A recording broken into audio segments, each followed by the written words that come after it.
Y también en esta mañana del Instituto Nacional de Enfermedades Respiratorias, ¿no? Contamos con la participación de la doctora Erika del Carmen López Estrada, también especialista en neumología y ha hecho muchísimo trabajo en tema de asma, ¿no? Entonces, también nos va a ir compartiendo digo, este todavía es más complejo que el tema de EPOC, ¿no? También nos podríamos llevar 2, 3 días o hasta una semana hablando de asma solamente, ¿no? De todos los contenidos o lo que se puede hablar del tema. Pero pues en este breve espacio le pedimos que nos apoye en hablar acerca del tema enfocado a todo el trabajo que se puede hacer desde la atención primaria y con los médicos de primer contacto, que seguramente son de mucha ayuda para el médico especialista. Doctora Erika, muchas gracias por aceptar la invitación y pues le damos la bienvenida y le cedemos los micrófonos. Hola, muy buenos días. Gracias, Robert. Gracias por la invitación y la oportunidad de tener este tiempo para charlar de tan apasionantes temas. Gracias al auditorio. Creo que yo no puedo ver todo, pero pues me pone contenta saber que hay tanta gente interesada en el aprendizaje sobre las enfermedades respiratorias crónicas, particularmente ahora las enfermedades obstructivas. Bueno, me tocó escuchar un poco del final de lo que hablaban con Sergio, sobre todo las preguntas. Voy a tomar un poco de eso para tratar de irlo contestando también a lo largo de la sesión nuestra, que en términos generales se llama asma. Bueno, el tema así tal cual se propuso es asma y voy a tratar de dar como un viaje pasando por varias de las puntualizaciones muy importantes y relevantes en relación a este tema. Como ya dijo el doctor Camargo, yo me llamo Erika del Carmen López Estrada, soy neumóloga de adultos, trabajo en el Instituto Nacional de Enfermedades Respiratorias, actualmente soy titular de la jefatura, coordinación de la clínica de asma. Y bueno, me gusta empezar las sesiones cuando hablamos de las generalidades del asma con la definición de la enfermedad, porque a mí me parece que desde la definición nos especifica de manera muy clara qué caminos hay que tomar para el diagnóstico. Y entonces, si nosotros asimilamos claramente los componentes de la definición que traducirían los componentes de la enfermedad, cuando estamos abordando a un paciente podemos tener una guía que nos permita perdernos lo menos posible. Entonces, bueno, esta enfermedad que tiene la característica definitoria de entrada de que es una enfermedad heterogénea. Ese concepto de heterogéneo que está escrito desde el primer momento en que uno lee asma es muy importante porque lo que nos dice es, no todos los pacientes son iguales. Hay diferencias entre los pacientes con asma, aunque todos se llamen asma. Entonces, eso es un punto importante. Aquí yo, es responsabilidad completa mía, las guías, que es de donde saco esto, GINA 2024 y GEMA 5.4, que es la GEMA es la guía española de asma y la GINA es como la pauta clínica de la Iniciativa Global para la Atención del Asma. Las dos están disponibles en internet. Si ustedes buscan GINA asma, GEMA asma, van a encontrar de manera gratuita el acceso a estos documentos, pero bueno, lo que ahí se dice es que es usualmente inflamatorio. Yo intencionalmente le quité el usualmente porque aunque sí hay algunas características de grupos de pacientes que no predomina la inflamación de la vía aérea, no es lo más frecuente. Entonces, en términos generales, el concepto que yo quiero que quede claro es que es usualmente inflamatoria, pero cerca del 85%, 90% de los pacientes, la inflamación está presente en la vía aérea. Y finalmente, que es una enfermedad crónica. Y bueno, es a propósito del simposio, a propósito de lo que hacemos todos los días en nuestra práctica diaria. Si es una enfermedad crónica, la enfermedad requiere tratamiento todo el tiempo. Y esto es muy importante tenerlo presente porque es habitual y es una de las más grandes tentaciones que nos precipita a pérdida de control o a crisis graves con los pacientes, que cuando se estabilizan o tienen menos intensidad de síntomas, incluso no lo sienten, ellos creen que ya se quitó el asma. Entonces, incluso ellos lo cuentan así, ¿no? Cuando tengo asma me siento de tal forma. Y eso provoca que no sean disciplinados en los cuidados, en el tratamiento y a veces que nosotros los médicos no seamos disciplinados en las indicaciones que les vamos a dar. Entonces, el concepto de crónico debe de ser permeado desde los primeros niveles de atención, desde los primeros momentos de consulta para que el paciente aprenda y asimile que requiere un cuidado constante de su enfermedad. Entonces, esos son los 3 como puntos de inicio. Y lo siguiente dentro de la definición es que la enfermedad que es heterogénea, inflamatoria y crónica se define por la historia de síntomas respiratorios. Y los síntomas son esos 4: tos, disnea, sibilancias y una sensación de opresión torácica, que es muy importante siempre interrogar bien, porque no es dolor de tórax el síntoma de asma. No es un dolor localizado o un dolor en la espalda. La sensación que se cataloga como síntoma de asma es como si tuvieran un cincho, un cinturón, una cadena o algo alrededor del tórax que los aprieta y no los deja expandir el pulmón, como si no pudieran meter toda la cantidad de aire que quieran. Esa es la sensación de opresión torácica. No es dolor precordial, no es dolor apretado en el centro del tórax. Y me detengo mucho en ese síntoma porque suele suceder que casi cualquier malestar torácico, dolor costal, dolor condral, una contractura o incluso cosas peores como un infarto o síntomas no digestivos de reflujo se empiecen a documentar como síntoma de asma y a tratarse como asma sin considerar siempre la relevancia de preguntarlo a profundidad.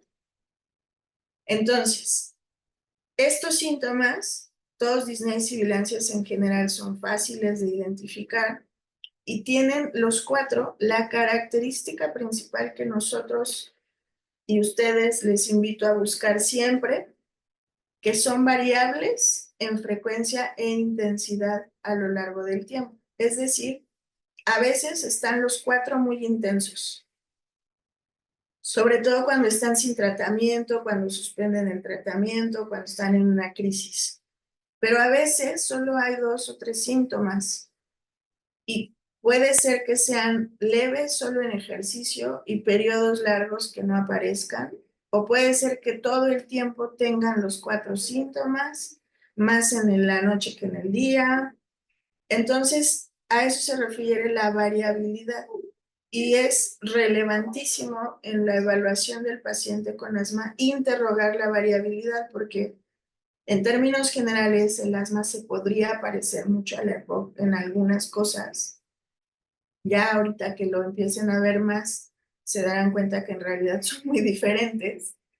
Pero algo que puede dar una pauta diagnóstica sin duda es esta variabilidad de síntomas, que en general pacientes con otras enfermedades crónicas respiratorias no la tienen. Suele suceder que tienen los síntomas siempre, siempre, siempre, a veces incluso empeorando. En los pacientes con asma no es así. Entonces, bueno, tenemos, si vamos juntando, que es una enfermedad heterogénea, inflamatoria crónica, definida por la historia de síntomas como tos, disnea, sibilancias y la sensación de opresión torácica, que son síntomas variables en frecuencia e intensidad a lo largo del tiempo, y lo más importantísimo, que son secundarios a obstrucción variable y reversible al flujo aéreo. Es decir, todo esto pasa porque los bronquios disminuyen el calibre o se obstruyen, produciendo que haya variaciones en la facilidad de entrada y salida del aire. Entonces, esto, que es obstrucción, tenemos la gran oportunidad, y es un mensaje muy relevante que yo les invito a reflexionar, de que si nosotros diagnosticamos bien y ponemos un tratamiento óptimo y acompañamos a las personas en el seguimiento de la cronicidad de la enfermedad, podemos modificar la evolución porque es una enfermedad reversible en términos de la obstrucción. Es decir, los pacientes con EPOC se cierran los bronquios y se cerraron, y puede que se sigan cerrando a lo largo del tiempo. En asma, puede que lleguen en un momento dado con un porcentaje de obstrucción muy alto, vamos a pensar 30 a 20%, pero si se diagnostica, se trata adecuadamente y luego continúa un seguimiento ordenado y disciplinado, podemos tratar de evitar crisis que se vuelva a cerrar, e incluso la gran mayoría de pacientes mantienen normalidad de la función pulmonar. Es decir, con tratamiento oportuno y diagnóstico adecuado, o al revés, diagnóstico adecuado y tratamiento oportuno, pueden vivir con los bronquios abiertos. Y sí habrá momentos que ahorita veremos que se pueden presentar empeoramientos transitorios de síntomas, pero si están bien cuidados y tratados, en vez de terminar en una crisis que pueda poner en riesgo su vida, pues a lo mejor es una crisis más leve que podemos contener de manera oportuna. Entonces, bueno, si quiero que tengan muy claro todo esto, porque esto es lo que va a ir guiando el resto de la sesión. Vamos a ir abordando varios de estos puntos y no perder la presencia de los conceptos importantes. El hecho de que sea heterogénea, inflamatoria y crónica nos da unas pautas, la historia de interrogatorio y de evolución nos da otras pautas, y la necesidad de confirmación de la obstrucción, que como ustedes ya saben, pues es a través de la espirometría. Entonces, en resumen, para nosotros sospechar y diagnosticar asma, tenemos que fundamentarnos en síntomas. Yo siempre digo, la medicina empieza siempre con una persona que llega y te cuenta un síntoma. Entonces, nosotros tenemos que empezar a interrogar más síntomas, ir integrando todas las características de los síntomas, tener ciertas pistas que nos ayuden a saber. Luego tenemos que confirmar que estos síntomas son por obstrucción variable y reversible al flujo aéreo, o sea, tenemos que tener una espirometría simple y con broncodilatador siempre, y que tiene respuesta al broncodilatador. La reversibilidad la evaluamos con respuesta al broncodilatador, y eso en general lo podríamos integrar como hiperreactividad bronquial, es decir, los bronquios se exponen a algo, o la vía respiratoria se expone a algo, los bronquios se cierran rápidamente porque son muy sensibles a ese estímulo. Eso es hiperreactividad, es una respuesta incrementada o exagerada a algún componente del ambiente, llámese ácaro, llámese contaminación, infinito, que ahorita vamos a ver. Entonces, eso es hiperreactividad bronquial. Y tiene que ser reversible, es decir, si se cerró porque respiró cohetes del, no sé, 15 de septiembre que ya viene, y toda esa capa densa de humo pone en riesgo a muchas personas, pues bueno, cuando le pones un ajuste de tratamiento, ese empeoramiento de síntomas mejora. A eso se refiere la hiperreactividad bronquial. Empeora transitoriamente por una sensibilidad aumentada, pero mejora. Y finalmente, corroborar que todo esto que estamos diciendo, que esos síntomas, esa obstrucción variable y esa hiperreactividad bronquial está asociada a un proceso de inflamación de la vía aérea. Ustedes no pueden decir que un paciente tiene asma hasta que no hayan corroborado todos los componentes de la enfermedad. No solo con síntomas, no solo con una espirometría, mucho menos con un biomarcador o un proceso de inflamación, una IgE, una biometría hemática, que de pronto se empieza a difundir mucho ese tipo de información. Entonces tenemos que integrar todo, porque el asma es una enfermedad que hoy sabemos que tiene muchos componentes y que es variable y multidimensional. Entonces, eso implica que tenemos que ser cuidadosos en el diagnóstico. Algo que no se mueve en las personas con asma son los dos componentes fisiopatológicos, que son los que ustedes tienen que tener claros siempre cuando están viendo a alguien. ¿Qué quiere decir eso?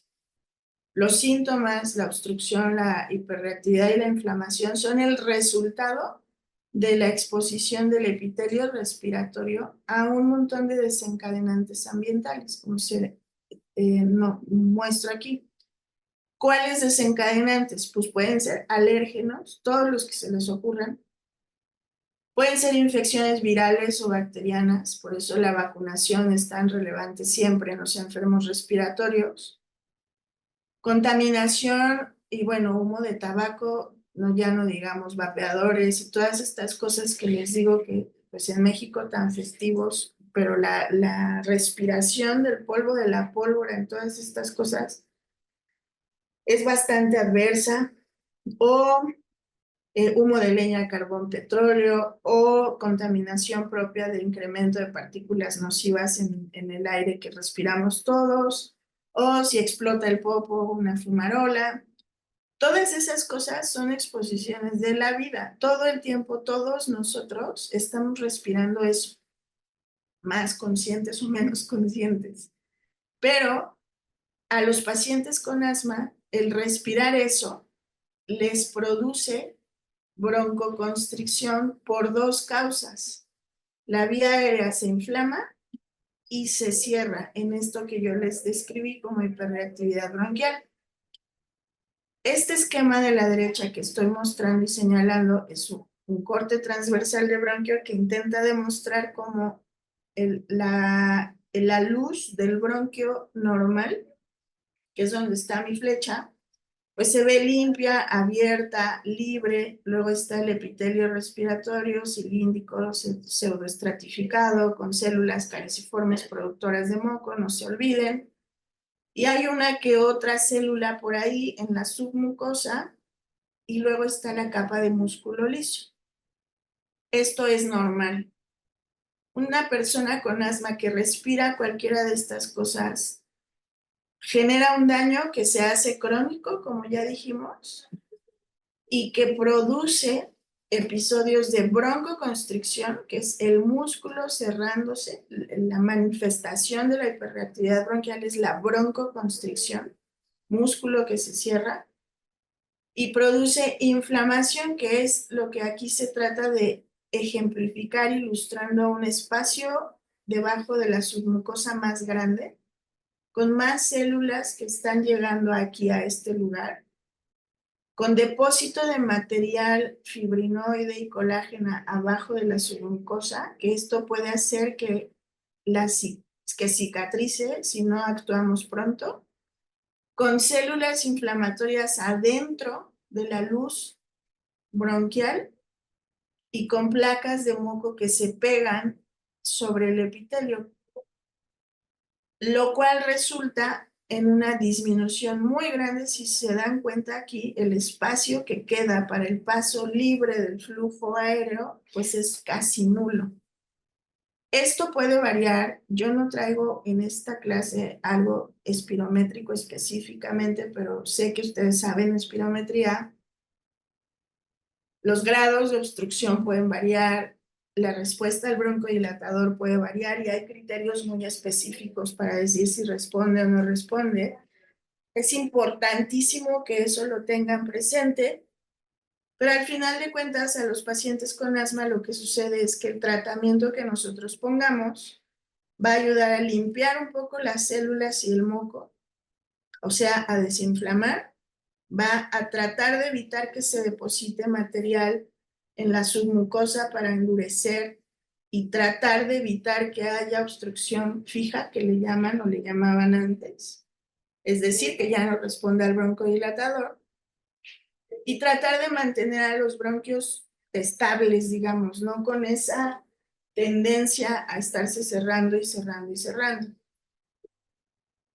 Es muy importante, por tanto, que no olvidemos este esquema, porque muchas, si no es que más bien todas nuestras intervenciones terapéuticas van dirigidas a mantener desinflamada la vía aérea y a disminuir el broncoespasmo. Y muchas veces hay que hacer muchas intervenciones de cuidado ambiental para tratar de evitar que se estén exponiendo a sus factores desencadenantes, porque una vez que la inflamación empieza, sí se puede controlar, pero ya no se quita. Por eso es una enfermedad crónica y por eso los pacientes con asma deben tener tratamiento siempre. Para que si en algún momento se vuelven a exponer a algo de la vida, como un bilivulgar rinovirus, que es la gripa, se supone, más leve que existe, en teoría, pues que no les provoque una crisis de asma que los lleve al hospital. Entonces, este esquema es, al igual que la definición, muy importante. De estos desencadenantes, me gusta detenerme un poco en ellos porque algunos de ellos tienden a producir más inflamación, otros tienden a producir más irritación, es decir, como más tendencia al broncoespasmo, y hay algunos que provocan las dos cosas. Porque esto es importante porque cuando nosotros vemos a un paciente que ya tiene tratamiento y que le dio gripa, pues sabremos que la gripa empeora la inflamación de la vía respiratoria, por tanto va a producir broncoespasmo por más inflamación. Y hay otros desencadenantes como vamos a pensar el cambio de clima, que no es que la persona sea alérgica al frío, más bien el frío genera broncoespasmo por estimulación directa a los nervios que generan que los bronquios se cierren. Es una provocación de hiperreactividad bronquial y es el músculo. Otro tipo de irritantes, por ejemplo, muy comunes, las personas que trabajan en diversas actividades como los estilistas que usan spray, que usan tintes, los pintores de autos, todo este tipo de cosas, o a gente que te dices que soy alérgico a los perfumes. Eso no es una alergia, eso es irritación directa sobre el sistema nervioso que controla el tono muscular de la vía aérea y favorece la hiperreactividad bronquial. Entonces, si es una exposición así, pues a lo mejor va a cerrarse más por estímulo muscular, pero si es una exposición inflamatoria por una infección, pues va a ser más la inflamación. Ahora, yo suelo decir, la vida no es selectiva, no va a decirte, ahorita que tienes gripa, no va a cambiar la temperatura y si trapean en tu casa con Lysol para que no contamines a otros, no te va a pasar nada. La realidad es que los irritantes y la inflamación y los desencadenantes están rodeándonos todo el tiempo. Entonces es importante reconocer por qué, ya veremos en el tratamiento, tenemos que abordar las dos cosas, la inflamación y la broncodilatación. Otro de los inflamatorios muy relevantes son los alérgenos. Aquí ponen de ejemplo al gato, al perro, al ácaro, algunos hongos, algunas plantas, porque son como los más conocidos. Las proteínas del pelo de animal, de la saliva, del sudor, los muchos tipos de ácaros que existen, muchos tipos de pólenes, y que sabemos que no son los mismos en la primavera que en el verano, que en el otoño, que en el invierno. En la primavera, quienes vivimos en la Ciudad de México, sabemos que las jacarandas, por ejemplo, aparecen y Ese es un polen y muchas otras flores que no está en ninguna otra temporada del año. En cambio, cuando viene la temporada de lluvias, como ahorita, pues hay muchos hongos por todos lados. Y puede que en primavera estaban secos o ni estaban. Y cuando viene el invierno, pues todas las plantas, particularmente los arbolitos de Navidad y todo ese tipo de exposiciones que empieza a haber, ¿no? Eso también le da variabilidad a los síntomas y nos ayuda a identificar quiénes de verdad pueden tener un componente alérgico. ¿Por qué? Porque pues hay pacientes que identifican muy bien que empeoran, vamos a decir, en invierno, pero que el resto del año están bien. Entonces, ahí te da una pista de que podría ser que durante esa temporada del año respiran algo que el resto del año no estaba. E independientemente de cuál sea la variabilidad, no se olviden que siempre hay que investigar eso o el desencadenante. En general, las exposiciones a alérgenos producen empeoramiento de la inflamación.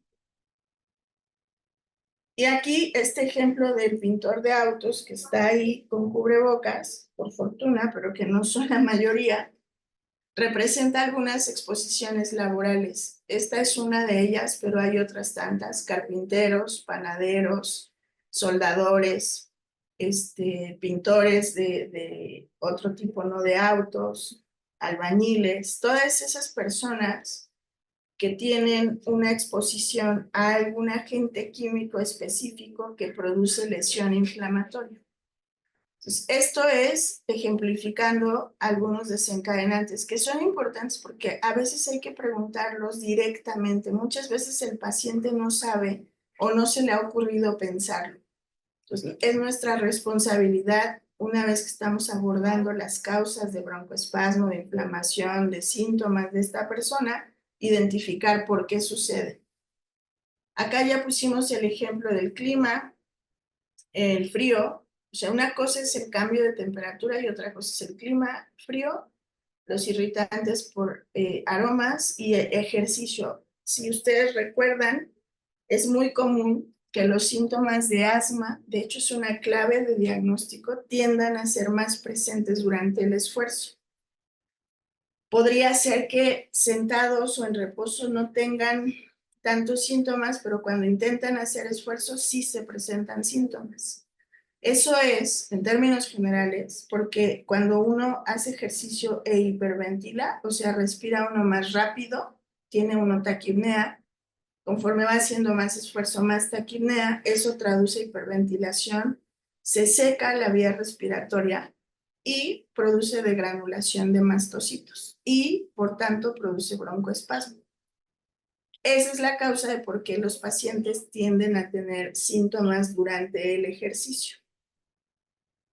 Y hay acá abajo un esquema que dice otros. De los otros, los que yo más quiero que ustedes tengan presentes, pues ya hablaron mucho del tabaco y esto es una responsabilidad de todos nosotros y de toda la sociedad trabajar para disminuir la exposición al tabaco. No se olviden de preguntar los medicamentos capaces de producir broncoespasmo o enfermedad respiratoria, particularmente los AINES. Y de entre los AINES, particularmente la aspirina. Hay una enfermedad específica que se llama enfermedad respiratoria exacerbada por aspirina, justamente, o por AINES, y que produce de los broncoespasmos más horribles que yo haya visto en mi vida y de las asmas graves más difíciles de controlar que yo conozca, porque produce una serie de sustancias, particularmente los leucotrienos, que generan mucho daño sobre el epitelio respiratorio. Entonces, se suele difundir en la tradicionalidad de por ejemplo, cuando doy clases en pregrado, yo les digo, ningún paciente con asma puede tener que usar AINES, porque puede que sí sepas o sí sepan ellos que son intolerantes, pero puede que no, y que descubras la intolerancia a los AINES en una crisis cuando está intubado. Otra cosa es pues los pacientes con asma andan en la vida y se caen, se rompen, se fracturan, se luxan, hay que operarlos del apéndice, o tienen hijos, qué sé yo, ¿no? Y muchas veces, pues la tendencia natural para el tratamiento de todo eso es el abordaje del dolor y la inflamación con AINES. Y si no tenemos cuidado, vamos a provocar que esa persona desencadene una crisis grave. Por lo tanto, siempre que un paciente con asma informa que tiene asma, ustedes podrían decidir preguntarle específicamente, oye, ¿y te pasa algo de empeoramiento cuando usas aspirina, diclofenaco, ketorolaco, ketoprofeno, naproxeno, ibuprofeno, que la gente lo usa como si fueran eh, chocolates? Esa sería como una forma responsable, y la otra es la forma radical de decir no vamos a usar AINES en ningún paciente con asma para evitarnos la pena de la exacerbación. Depende como ustedes quieran, pero sería válido, y yo diría que bueno, mejor prevenir que lamentar. Otra de las enfermedades o de las situaciones que producen broncoespasmo persistente es la enfermedad por reflujo gastroesofágico, porque el ácido clorhídrico que regresa del estómago hacia la parte de la vía aérea superior y cae hacia los bronquios produce inflamación, irritación y broncoespasmo. Entonces tenemos que trabajar muchísimo, y esto es algo que estoy segura que ustedes ven todos los días. Entonces tenemos que trabajar muchísimo en la cultura del cuidado de la enfermedad acidopéptica, porque en general a la población le afecta, y ya no digamos a las personas con asma. Entonces, bueno, siguiendo nuestra secuencia de diapositivas, ya dijimos qué es, cómo se integra, cuáles son los componentes, cuáles son los desencadenantes y cuáles son las marcas fisiopatológicas de la enfermedad.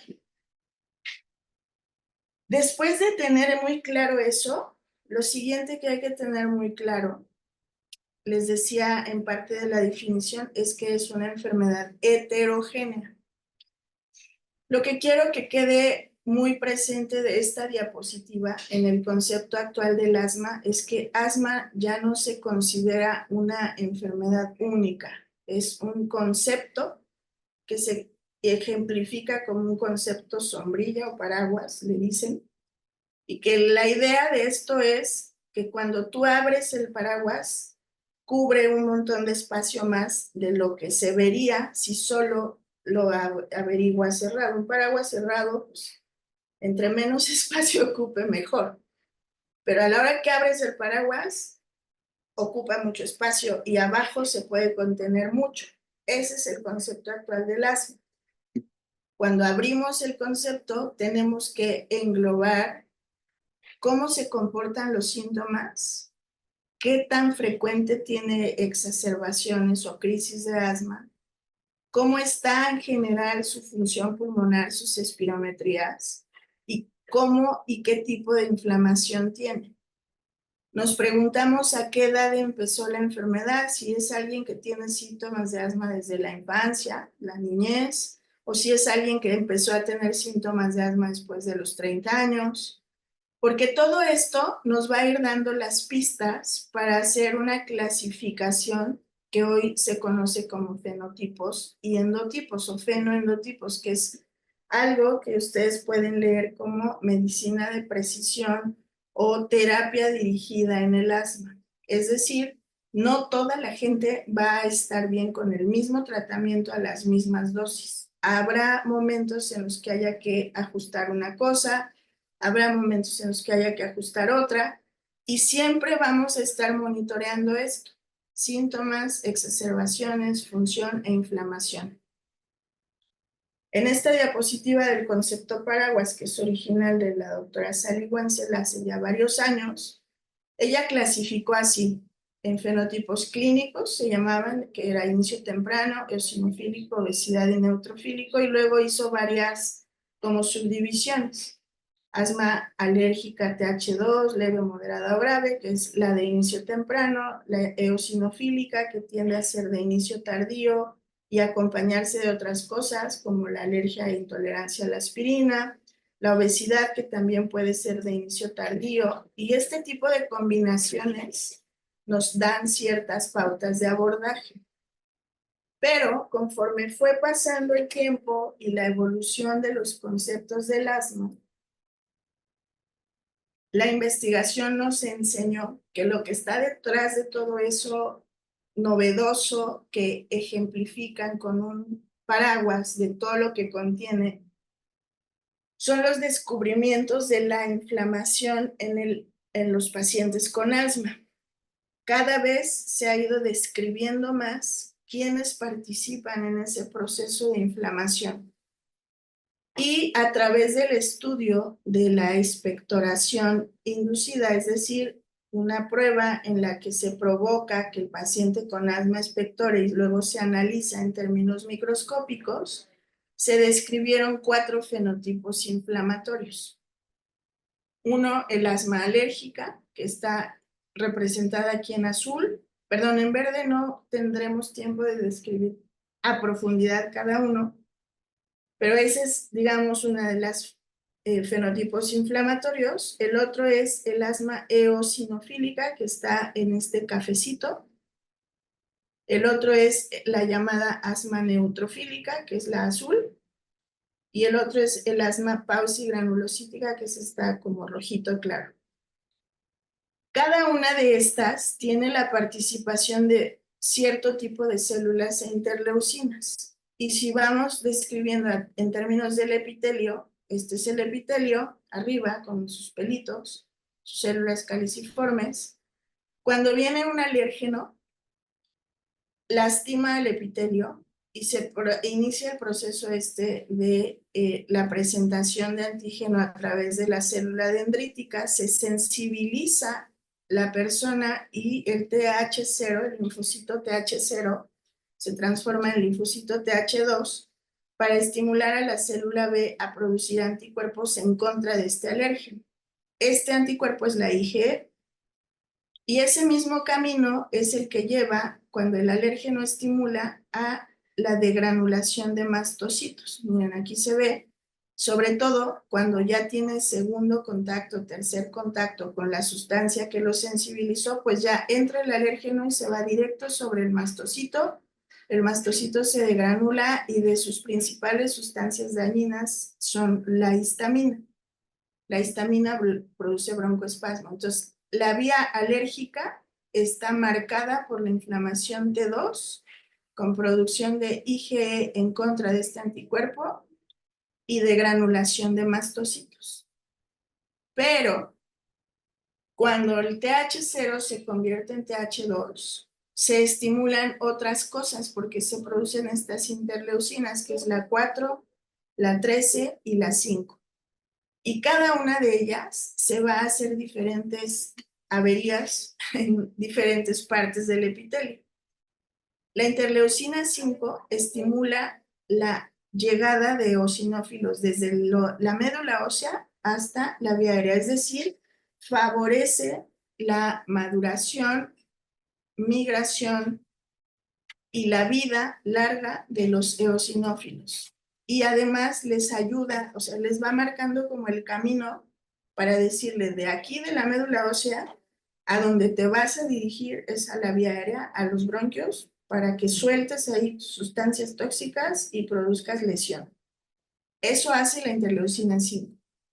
Y la interleucina 13 estimula algunas células y algunas moléculas que favorecen la hiperplasia de las células caliciformes, favorecen que haya más moco espeso y favorecen que el músculo liso se vuelva hiperplásico y haya hipertrofia. Entonces, si se van dando cuenta, en el dibujo que les enseñé del corte transversal del bronquio, lo que se veía ahí como celulitas poblando, en realidad es una orquesta hermosa, pero muy dañina, de muchas células estimulándose entre sí, soltando sustancias que lastiman al epitelio, y el epitelio entonces, ya lastimado, pues sigue produciendo aviso de que está lesionado con unas que se llaman alarminas, que aquí están identificadas o ejemplificadas, TSLP, interleucina 33 y 25, el epitelio ya dañado produce estas alarminas y estas alarminas a su vez activan otras células, particularmente esta que se llama célula innata linfoide tipo 2, y que vean, se estimula a través de vías distintas a los alérgenos, particularmente el propio daño epitelial por cualquier causa o infecciones virales. Y esta célula innata linfoide tipo 2 produce también interleucina 5 e interleucina 13. Por eso es que hoy se hace la diferencia del asma eosinofílica, que no requiere, o sea, no toda la gente tiene que ser alérgica para tener asma, como muchos años se creía. Y por eso hoy sabemos que hay asma eosinofílica no alérgica, porque se estimula a través de esta otra vía. Entonces son dos vías distintas. Y por si fuera poco, algunas veces también se estimula a través de la interleucina 17 a la TH17 para que los neutrófilos lastimen. Y por si fuera poco, hay una vía que no depende de ninguna célula, sino que directamente por estimulación del músculo liso y la producción de factor de crecimiento epidérmico, produce hiperplasia del músculo liso, hipertrofia y que se haya broncoespasmo. Entonces, esto es lo que está detrás del concepto nuevo, lo que está detrás de la importancia de la heterogeneidad, de la cronicidad y del cuidado de desencadenantes, porque si todo el tiempo el epitelio se está irritando, pues todo el tiempo va a haber mucha lesión, mucha inflamación.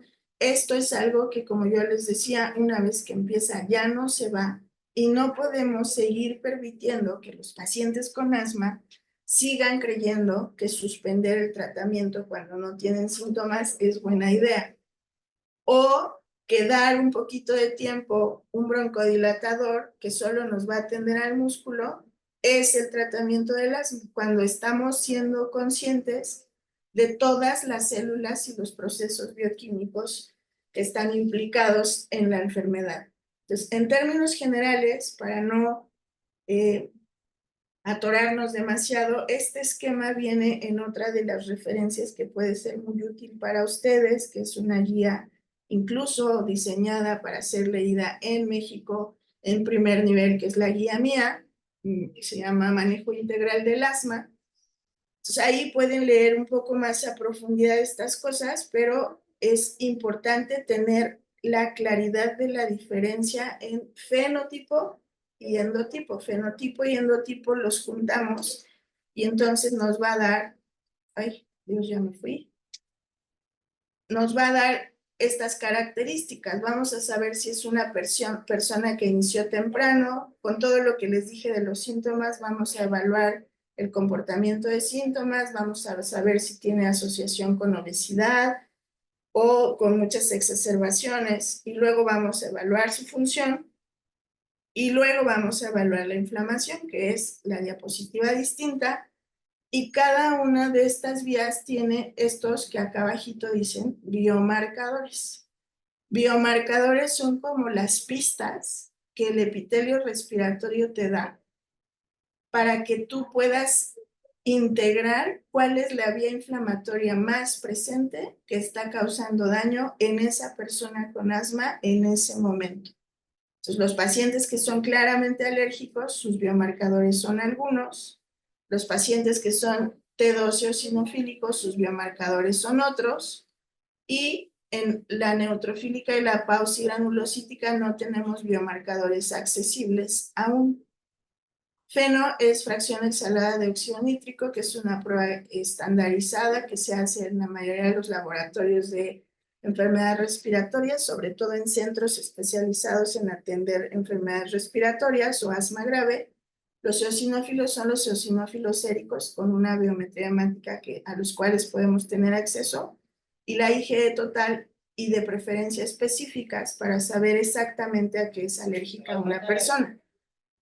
Y entonces, con esos biomarcadores, tú puedes integrar, de acuerdo al interrogatorio y al comportamiento clínico, más la espirometría, más los biomarcadores, cuál es el tipo de asma que tiene el paciente. ¿Y eso para qué? Pues bueno, para ofrecer un tratamiento oportuno. Yo decidí poner este esquema, que es el de la GINA 2024 para adultos, que es un esquema que puede parecer complejo, pero lo que quiero de entrada mostrar es que tenemos dos vías, una vía o ruta 1 y ruta 2, con un concepto llamado tratamiento controlador o de mantenimiento preferido y rescatador o control de síntomas. Y tenemos el alternativo. Ahorita voy a describir más esto, pero lo que quiero mostrarles es ¿para qué tenemos estos esquemas? Yo les digo que intencionalmente elegí este, pero la GEMA tiene el suyo, la mía tiene el suyo. Sin embargo, todas manejan los mismos conceptos. ¿Qué conceptos? Que a esa persona con asma, que ya la evaluamos, que ya tenemos su espirometría, ya confirmamos el diagnóstico, tenemos que trabajar para que alcance lo que se llama control total del asma. ¿Qué es eso? Mejorar el control de síntomas. Tos, disneas, sibilancias de día, de noche, que les limita a hacer sus actividades, no pueden trabajar, no pueden ir a la escuela los niños, los despierta en la noche, no pueden descansar, pierden productividad. Entonces, mejorar el control de síntomas con el objetivo de mejorar la calidad de vida. Una persona que está teniendo tos, ahogo y silbidos todos los días, que no duerme bien, que no puede trabajar o sostener un trabajo porque lo corren, porque ya se está ahogando otra vez, pues tiene un impacto emocional y social muy fuerte en su vida. Y además tenemos que trabajar para evitar o reducir sus exacerbaciones, las visitas a urgencias, para mejorar y mantener estable su función pulmonar. Y esto muy importantísimo en morado, reducir y o eliminar el uso de esteroides orales.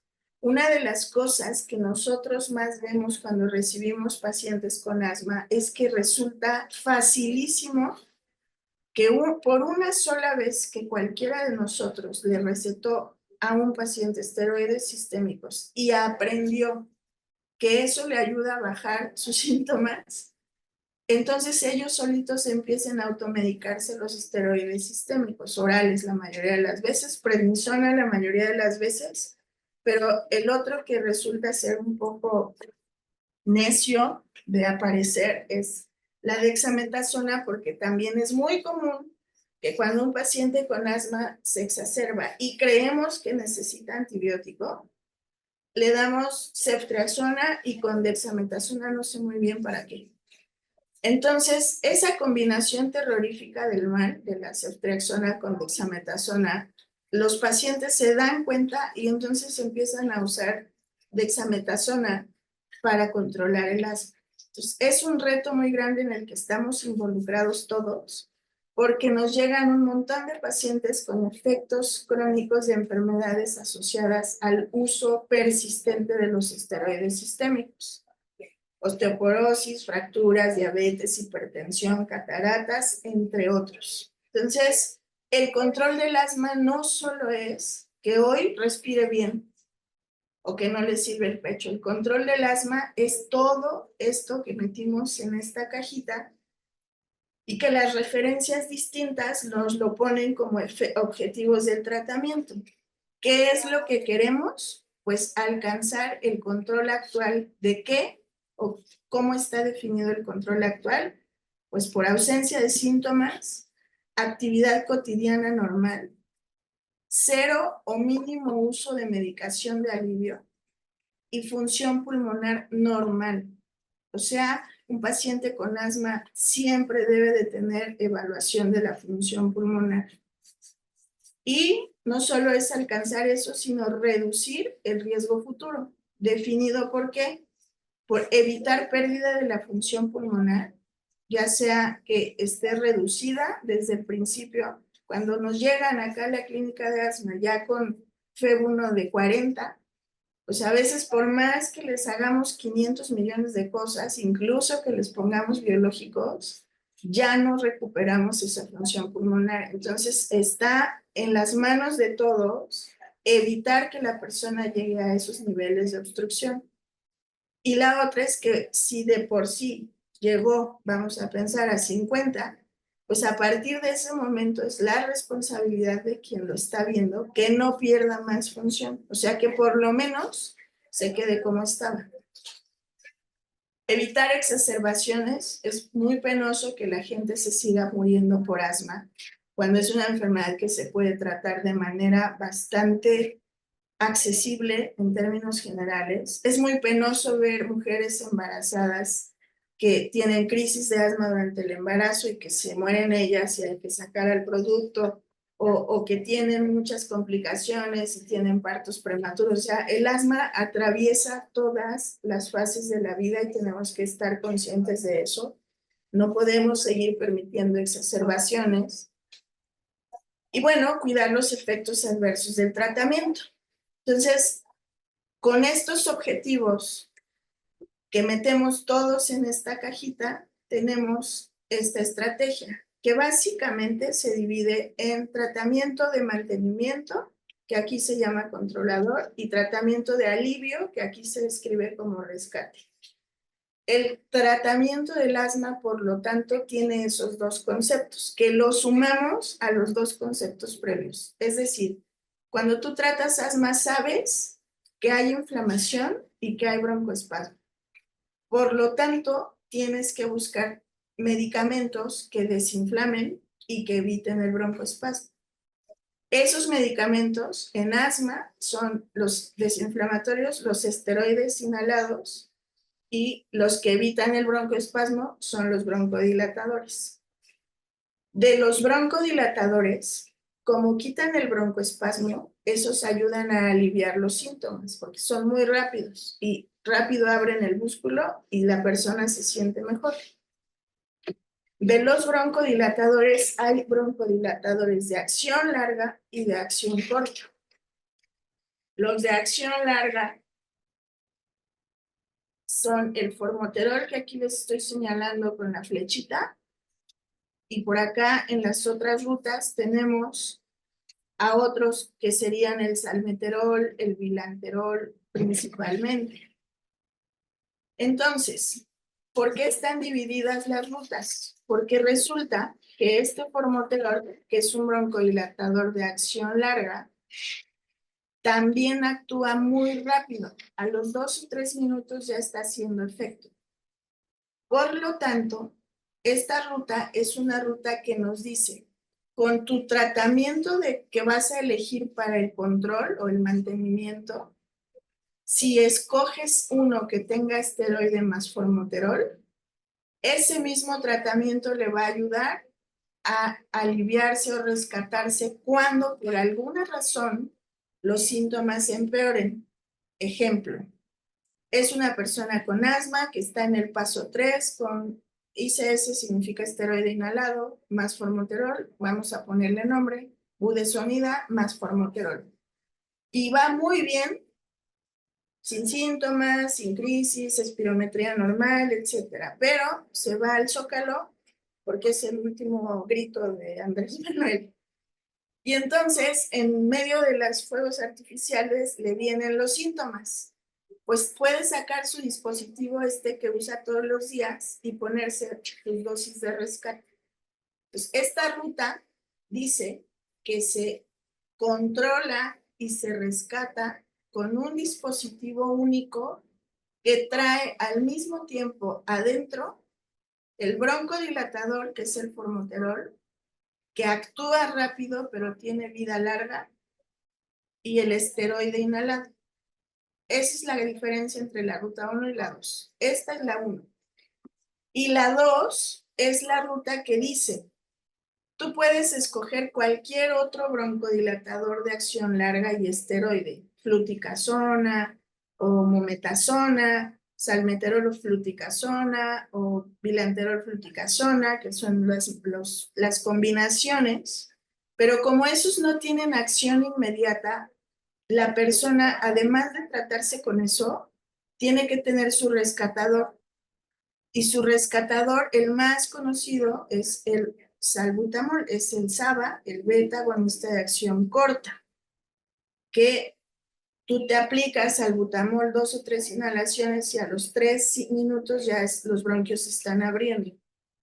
Pero lo que es muy importante como mensaje del tratamiento es, si tú solo lo dejas que se rescate con SABA solito, a las 4 horas va a perder el efecto del broncodilatador.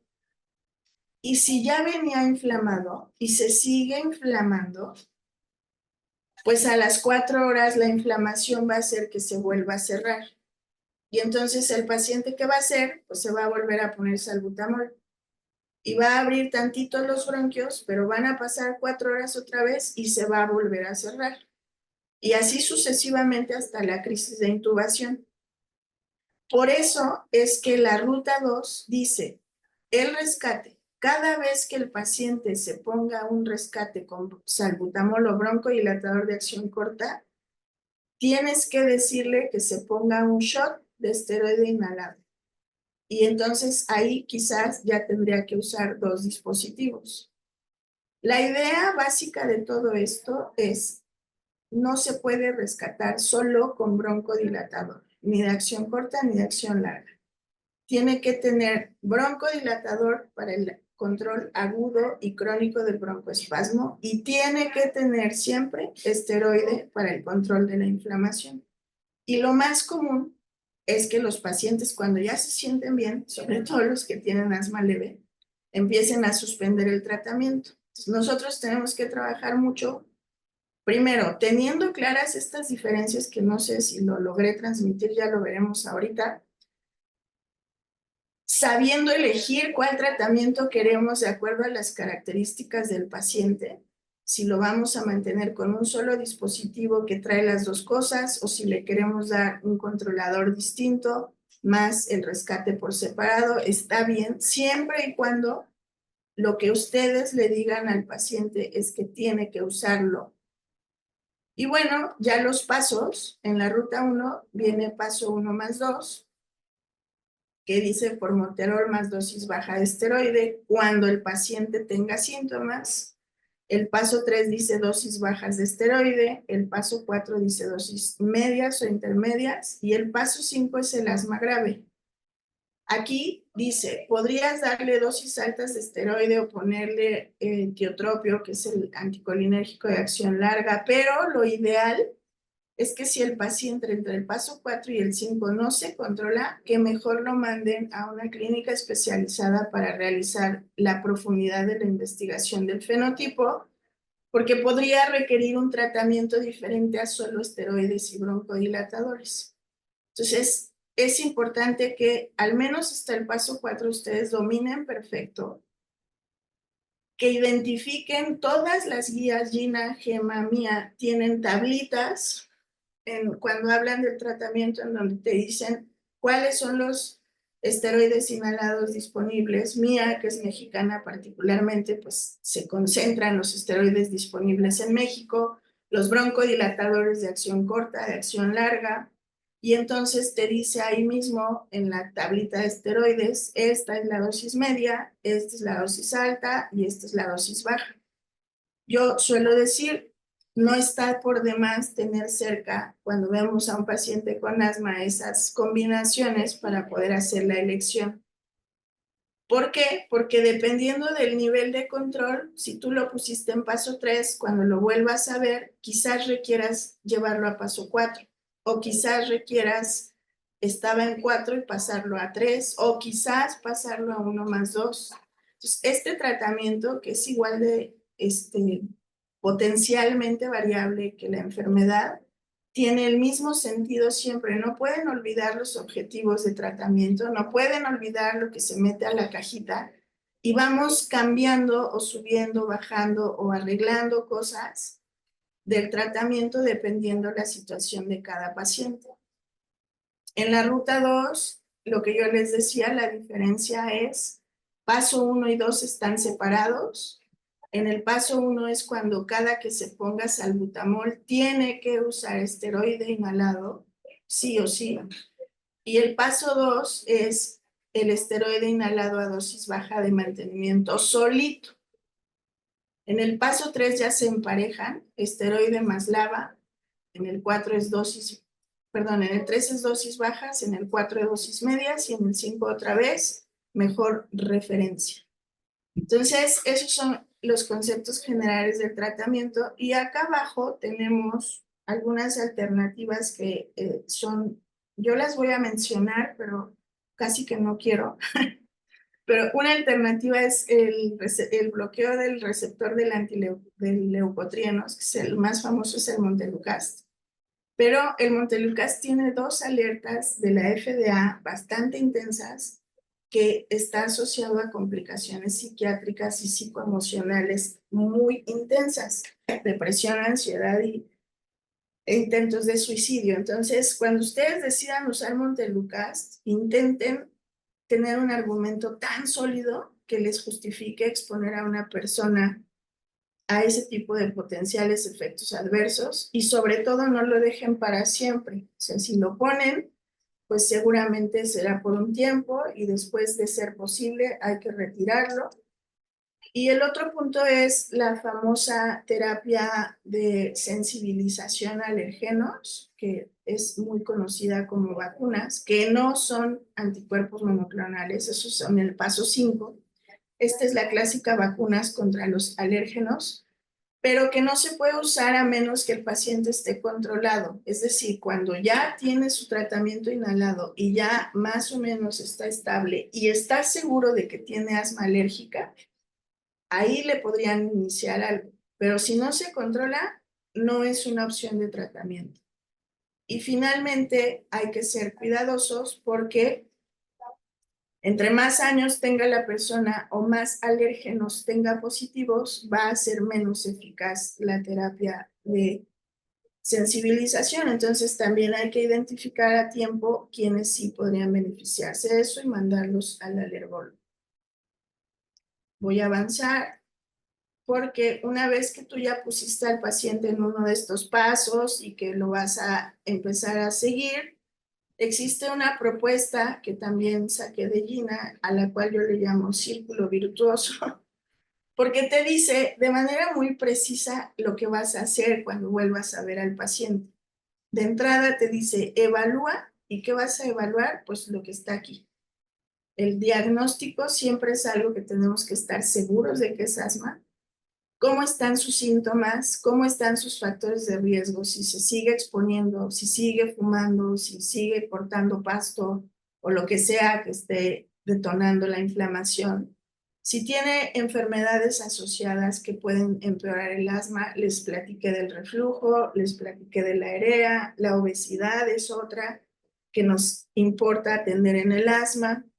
Vamos a revisar que esté usando bien su inhalador indicado en términos de que la técnica de uso del aparatito sea adecuada y que sí se lo ponga siempre a la hora que corresponde.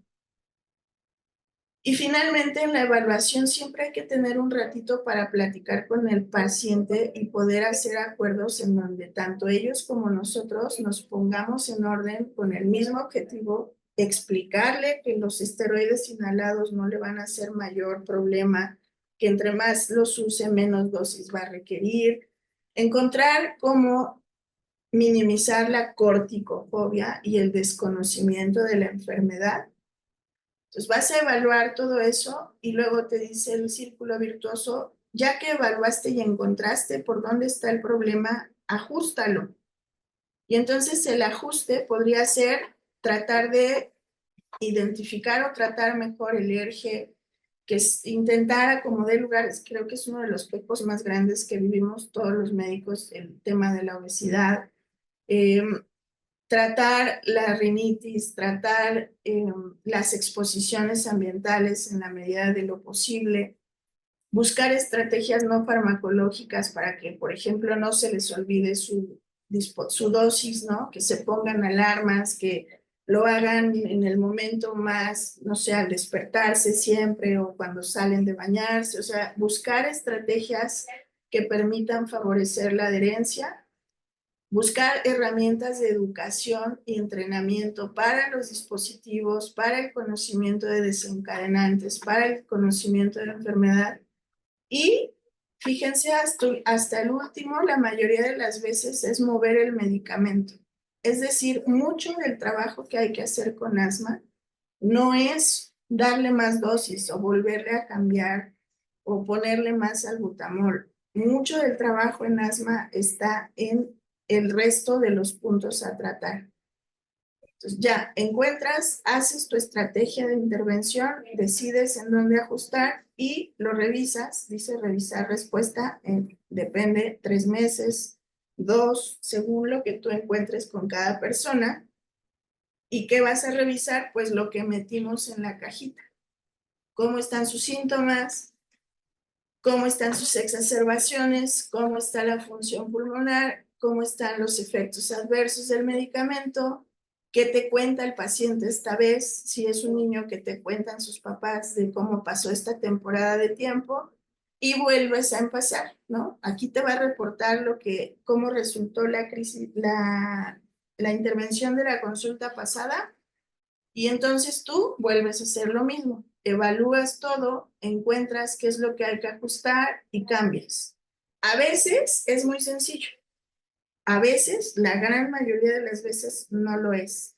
Pero el mensaje principal aquí es, no se trata solo de mover medicamentos, de dar dosis, de dar más esteroides, se trata de hacerte disciplinado en la evaluación de la persona con asma, porque no es una talla única para todos. Si recordamos todas las células que están por abajo y todos los factores que pueden modificar el estado clínico del paciente y la heterogeneidad de la enfermedad, tú no puedes querer hacer siempre lo mismo con todos los pacientes.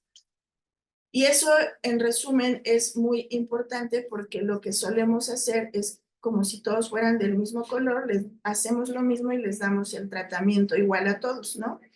Lo que sucede con eso es que puede ser que si era tratamiento para los anaranjados, pues a los anaranjados les vaya muy bien.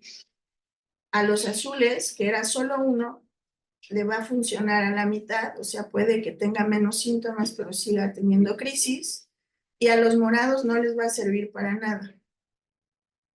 Lo que se trata ahora es que clasifiques bien qué significa ser morado, qué significa ser azul, qué significa ser anaranjado, que integres toda la historia médica, las exposiciones, las comorbilidades, la historia genética, y que entonces los clasifiques y digas, bueno, a los anaranjados les voy a dar el tratamiento 1 porque ese es el que va directo a la característica de los anaranjados.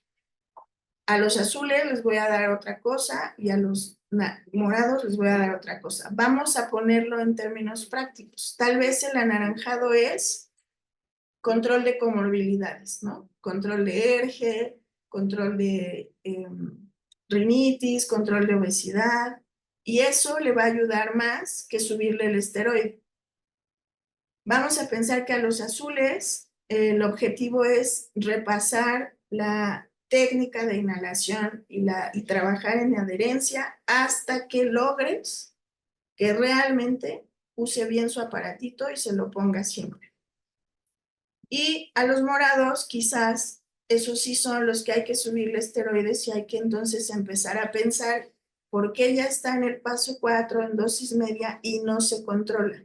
Si ya vi que use bien su dispositivo, si sí se lo pone, si ya traté las comorbilidades, ¿qué está pasándole a estos que no están bien? Cuando encuentren a esos, nos los mandan.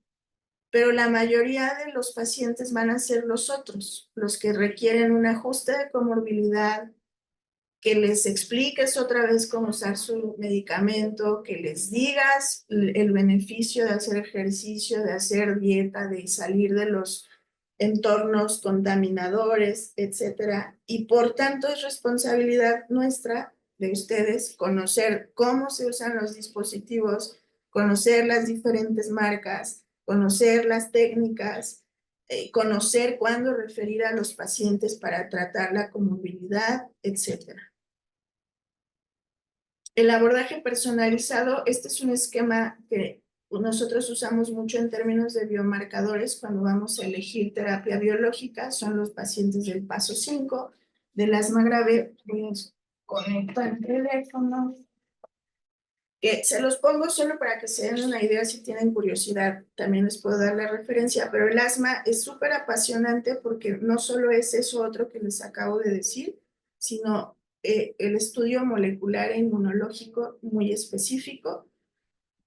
¿Cómo vamos a evaluar si funcionó lo que hicimos? Pues con esta escala que es la más sencilla, que es la escala de control de Gina. Cuando tú vuelves a ver al paciente, le preguntas, oye, ¿y tuviste síntomas de día más de 2 veces por semana? Te va a decir sí o no. Oye, ¿y te despertaste en la noche ya que te habías dormido porque te dieron ataques de silbidos, ataques de tos, etcétera? Te va a decir sí o no. Y oye, de todos esos días que tuviste síntomas de día y de noche, ¿tuviste que usar rescates? Igual te va a contestar. Y le vas a preguntar de las actividades diarias, ¿no? ¿Pudiste hacer todo lo que tú querías para el asma? Te va a decir sí o no. Y entonces, si no tiene ninguno, o sea, si es cero, todas son no, dices está bien controlado. Si te dice sí a uno o dos, está parcialmente controlado. Y si te dice sí a tres o cuatro, está no controlado. Y entonces te vas a tu círculo virtuoso para evaluar qué es lo que vas a ajustar. Y lo vuelves a ver en 3 o 4 meses. Y no se olviden a esto agregar exacerbaciones, función pulmonar y uso de esteroides sistémicos. Este otro esquema que también se los quise poner para que se den una idea es algo que sistematiza mucho la evaluación de los pacientes. No tengo tiempo ni quiero quedarme aquí porque esto es para otra clase, pero lo que sí es preguntarnos siempre que revisamos a cada paciente todo esto. Está documentada la obstrucción, qué tipo de inflamación tiene, qué comorbilidades tiene, pues eso se hace utilizando todas estas estrategias, la historia clínica, la exploración, los medicamentos, la técnica de inhalación, la adherencia, los síntomas por GINA, por ACT, por ACQ, que son otros cuestionarios, realizar la espirometría cuando es necesario FENO. Esto ya lo hacemos nosotros. Con que ustedes hagan perfectamente bien hasta aquí, la verdad es que los pacientes van a estar súper bien atendidos y se van a dar cuenta cuando no vayan bien para mandarlos a tiempo. Nosotros al final hacemos sesiones de expertos en asma grave para dirigir su tratamiento hacia alguna terapia biológica. Entonces, a manera de conclusiones y de cierre, quise hacerlo con este esquema. Cuando nos enfrentamos a esta enfermedad, a este concepto asma, hay que hacer evaluaciones sistemáticas y multidimensionales que implica evaluar síntomas con toda la precisión de la historia que ya describimos, evaluar función pulmonar, exacerbaciones, a qué edad empezó, cómo se presenta, si tiene historia de alergia. Vas a decidir en qué paso terapéutico ponerlo, en qué ruta, y si se queda bien controlado, pues ahí te lo llevas, siempre vigilando todo esto. Pero si no se controla y estás entre paso 4 y 5 y no se controla y no se controla, lo mandas para hacer el abordaje personalizado, hacer la selección de tratamiento basada en endotipos y poder buscar tratamientos más eficaces, personalizados, que van dirigidos directo a mecanismos de la expresión de la enfermedad para reducir el riesgo de incapacidad y de una vida terrible asociada al asma. Eso sería todo. Muchísimas gracias. Les dejo aquí mi correo electrónico, una foto de mi adorado hospital y quedo atenta a sus comentarios. Doctora, muchísimas gracias, doctora Erika. Digo, la verdad es que también es de reconocer que en poco tiempo podamos hablar prácticamente de todo el tema, ¿no? Es extenso, ¿no? Entonces, pero, y también con nuevos conceptos que nos estuvo hablando esta mañana, pues eso también nos ayuda a que el medio de contacto pueda irse actualizando en este tema. Hay dos preguntas, digo, hay muchísimas preguntas, digo, por el tiempo haremos algunas y también íbamos a pedir de favor si pudiera, ya cuando estemos en el siguiente tema, si pudiera contestar algunas en el chat, pues lo agradeceríamos con gusto, porque están muy interesantes, la verdad que están muy interesantes de la vida diaria, entonces creo que valdría la pena. Pero aquí hay, vamos a unas 5 preguntitas. Una nos dice, si el paciente, en un paciente controlado de asma, es necesario que tenga administración de un broncodilatador de base o el medicamento se puede suspender. Y dos, nos comentan si entonces con el tratamiento de sostenido, ¿no? Que tenga un corticoide, también ese se puede utilizar combinado, ¿no? Se puede utilizar también como tratamiento de rescate. Sí, muchas gracias. Me voy a permitir volver a compartir la pantalla porque puedo contestar usando el esquema de tratamiento, que sí creo que solo hablar de tratamiento sería Sí, una sesión, pero yo hablé de cómo tratarlo y que a veces hay que subirlo, pero tienen razón. Cuando la persona ya se controló, ¿y cuándo se controló? Cuando logras el control total. Cuando ya tienes todo esto, el control actual por síntomas, etcétera, su función pulmonar estable, no está perdiendo, no se ha exacerbado en el último año y no hay efectos adversos, sí podrías decidir entonces que si lo tenías en dosis alta de esteroide sistémico o dosis media, pasarlo a dosis baja. Y si aquí sigue controlado, lo pasas al paso 1 más 2, hablando teóricamente de que tuviera la ruta 1. Pero nunca lo dejas sin tratamiento. Ese concepto es importantísimo.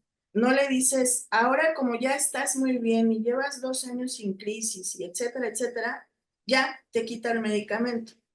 El mensaje que yo les recomiendo es, si está en paso 3 y se controló y están seguros que tiene control total, cuando lo pasan a paso 1 más 2, le dicen, vas a estar en este esquema, es decir, tu tratamiento hoy es ponerte tu dispositivo de budesonida formoterol cada vez que tengas síntomas.